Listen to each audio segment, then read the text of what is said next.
তারপরে মেয়েরা হলো ইস্কাটন রোডে, মাগবাজার ইস্কাটন রোডে তার বাড়ি।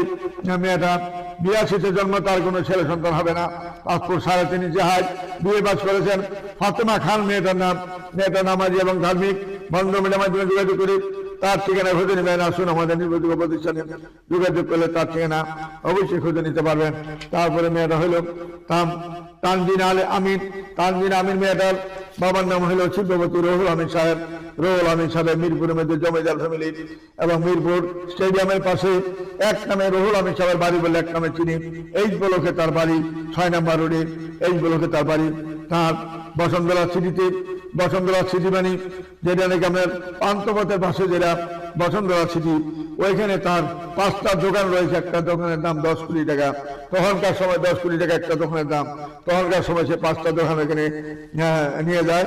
তারপরে সে এমন পরীক্ষা, আমার পারিবারিক সম্পর্কে আমার সাথে, আমাদের গ্রামের বাড়িতে সে তার দিন ছিল, এমন 50 জনের মতন লোক আমাদের বাড়িতে গেছিল, গ্রামের বাড়িতে এই রুহুল আমিন সাহেব সহ, এবং আমাদের কুড়িল বিশ্ববিদ্যালয়ের জমিদার ফ্যামিলি, যেটা দমর রোড, যেটা ওমর কমিশনার ফ্যামিলি সহ সবাই আমাদের বাড়িতে গেছেন এবং দাওয়াত খেয়ে আসছেন আমাদের এখানে।